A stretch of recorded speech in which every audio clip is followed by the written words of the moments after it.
अस्सलाम वालेकुम। कैसे हैं आप सब? उम्मीद है कि सब खैरियत से होंगे। आज की वीडियो में मैं आपको रंग को साफ़ करने और चेहरे की खूबसूरती को बढ़ाने का जो कुदरती नुस्ख़ा शेयर करूँगी, वो कदीम ज़माने से ही इस्तेमाल होता आ रहा है और इसका कोई साइड इफ़ेक्ट भी नहीं है। आपको चंद ही दिनों में इसके रिज़ल्ट मिलेंगे। लेकिन आपसे गुज़ारिश करूँगी कि ये छोटी-सी वीडियो है, इसको प्लीज़ एंड तक पूरा देख लीजिएगा। वीडियो अच्छी लगे तो लाइक और शेयर भी कर दें। खालिस कुदरती अज्जा से तैयार करदा इस क्रीम के इस्तेमाल से जिल्द पर किसी भी किस्म के इन्फेक्शन या रिएक्शन होने का ख़तरा नहीं और इस नुस्खे में इस्तेमाल होने वाली तमाम चीज़ें घरेलू आम इस्तेमाल की हैं, इसलिए इस क्रीम को बनाने से जेब पर कोई ख़ास फ़र्क भी नहीं पड़ेगा। इसके लिए जो चीज़ें हमें लेनी है उसमें शहद खालिस चाहिए 1 चम्मच, बेसन 2 चम्मच, दूध 5 चम्मच और लीमू 1 अदद।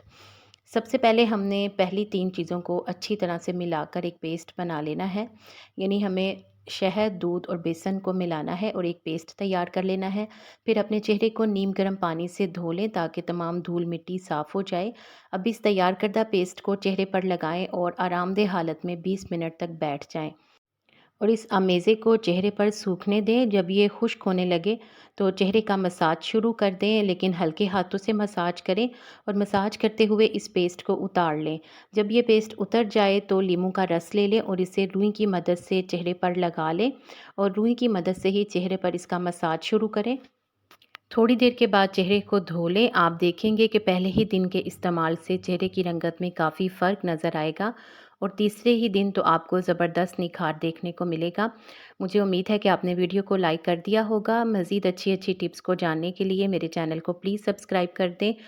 साथ ही घंटी के बटन को ज़रूर प्रेस कर दें ताकि आपको मेरी हर नई वीडियो सबसे पहले देखने को मिले।